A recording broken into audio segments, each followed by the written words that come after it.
కాకినాడ జిల్లాలో పలు రైల్వే స్టేషన్లు అమృత భారత్ పథకంలో భాగంగా అభివృద్ధి చేస్తున్నామన్నారు కాకినాడ ఎంపీ తంగళ్లపతి శ్రీనివాస్. కాకినాడ నుంచి మైసూరు వెళ్లే రైలును ఆయన ఎమ్మెల్సీ కర్రి పద్మశ్రీతో కలిసి జెండా ఊపి ప్రారంభించారు. త్వరలో ఢిల్లీ, వారణాసి, జోధ్పూర్, త్రివేంద్రం నగరాలకు కాకినాడ నుంచి రైలు నడిపేందుకు కేంద్ర రైల్వే శాఖ ఆమోదం తెలిపిందని పేర్కొన్నారు. 75 కోట్ల రూపాయలతో జిల్లాలోని రైల్వే స్టేషన్లలో ప్రయాణికులకు మెరుగైన సౌకర్యాలు కల్పిస్తున్నామన్నారు. తుని రైల్వే క్రాసింగ్ వద్ద అండర్ పాస్ బ్రిడ్జ్ నిర్మాణానికి చర్యలు చేపట్టనున్నట్లు ఎంపీ వెల్లడించారు.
అందరికీ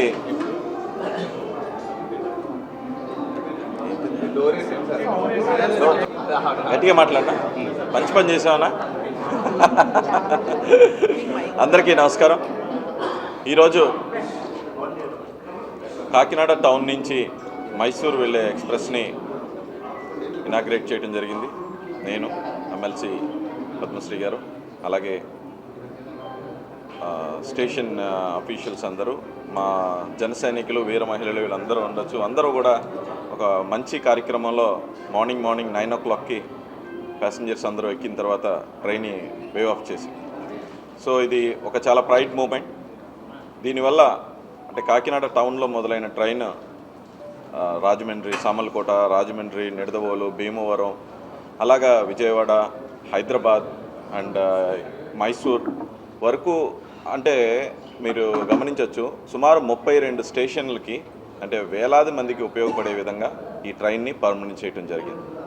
450 నుంచి 150కి తగ్గించడం, అలాగే 950 నుంచి 450 రూపాయలు 500 రూపాయల వరకు తగ్గించడం, అంటే ట్రావెల్ చేసే వేలాది మంది ప్రజలందరికీ కూడా వినియోగించుకునేలాగా అండ్ హెల్ప్ అయ్యేలాగా, యూజ్ అయ్యేలాగా. అంటే స్టూడెంట్స్ వెళ్తారు, ఇందులో ఫార్మర్స్ వెళ్తారు, అలాగే మన బెంగళూరులో ఉన్న లేకపోతే హైదరాబాద్లో ఉన్న పిల్లల్ని చూడటానికి పేరెంట్స్ వెళ్తారు, లేకపోతే ఉద్యోగాలు చేయడానికి వెళ్తారు. వీళ్ళందరికీ కూడా ఎంతో భారం తగ్గించి ఈ ట్రైన్ పర్మనెంట్ చేయడం జరిగింది. కాకినాడ పార్లమెంట్లో అంటే 4 అమృత్ భారత్ స్టేషన్స్ ఆల్రెడీ 75 కోట్ల రూపాయలతో సామర్లకోట, తుని, కాకినాడ పూర్తి అంటే ఆల్మోస్ట్ పూర్తి అయిపోయినాయి. ఇనాగ్రేషన్స్కి రెడీగా ఉన్నాయి.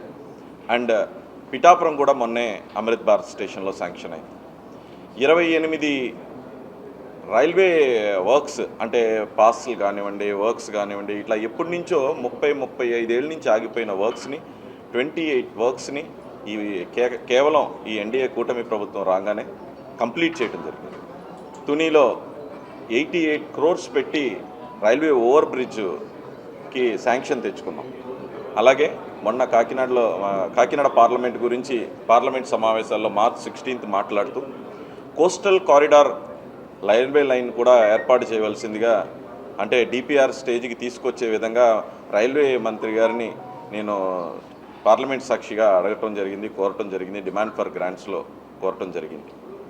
And Tuni railway under bridge కూడా రోజుకి 40,000 మంది క్రాస్ అవుతూ ఉంటారు. దాన్ని కూడా ఇందులో రిక్వెస్ట్ చేయడం జరిగింది. అంటే కొంచెం పెద్ద ప్రాజెక్ట్స్ అయ్యేసరికి మినిస్టర్ గారితో పర్టికులర్గా వెళ్ళి అడగటం, రిక్వెస్ట్ చేసుకోవటం, ఫాలోఅప్ చేసుకుంటాం. అంటే సెంటర్లో ఎప్పుడైనా సరే మన స్టేట్కి ఇంపార్టెన్స్ తెలిసి ఉండాలి. పనులు అవ్వాలి అంటే మన నాయకత్వం మీద, స్టేట్ నాయకత్వం మీద నమ్మకం ఉండాలి. అలాగే మన స్టేట్ అండ్ సెంటర్ రిలేషన్ ఎప్పుడూ బాగుండాలి.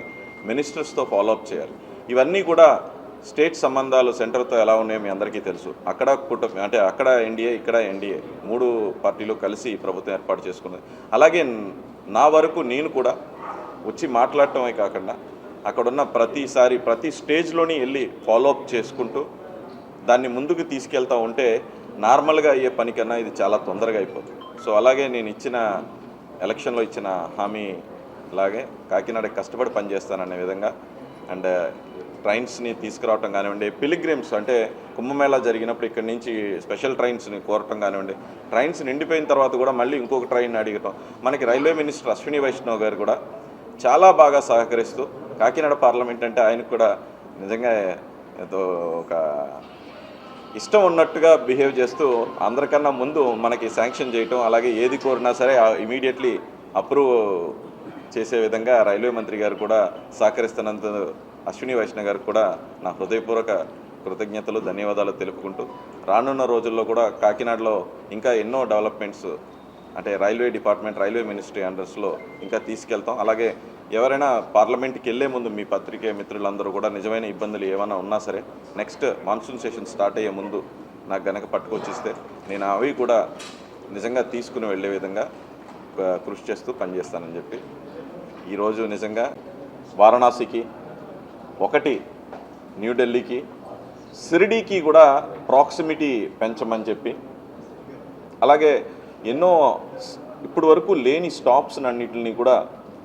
జన్మభూమి కానివ్వండి, రత్నాచల్ కానివ్వండి, నాందేడ్ కానివ్వండి, ఇవన్నిటిని సామర్లకోట, తుని, గొల్లప్రాళ్ళు అవన్నిటిలో కూడా ఆపటం కూడా జరిగింది. స్టాప్స్ తీసేసే ప్రక్రియలో కూడా కొత్త స్టాప్స్ని మన కాకినాడ పార్లమెంట్లో ఆగేలాగా ట్రైన్స్ని, అలాగే మన వారణాసికి, షిరిడీకి ప్రాక్సిమిటీ పెంచేలాగా వారణాసికి కొత్త ట్రైన్ అండ్ జోధ్పూర్కి కొత్త ట్రైన్, తిరువనంతపురంకి కొత్త ట్రైన్ అండ్ న్యూఢిల్లీకి కొత్త ట్రైన్ని కూడా ఈ మాన్సూన్ సెషన్స్లో సార్కి వెళ్ళి సబ్మిట్ చేయడం, లేకపోతే అంతకన్నా ముందు వెళ్ళినా సరే వెళ్ళి పర్సనల్గా వెళ్ళి కలిసి రిక్వెస్ట్ చేసి కాకినాడ నుంచి ఇవన్నీ పెద్ద ఊర్లకి వెళ్ళేలాగా అందరికీ ఉపయోగపడేలాగా నేను మళ్ళీ ప్రపోజల్ పెట్టి అది తీసుకొచ్చే విధంగా ప్రయత్నం చేస్తాను.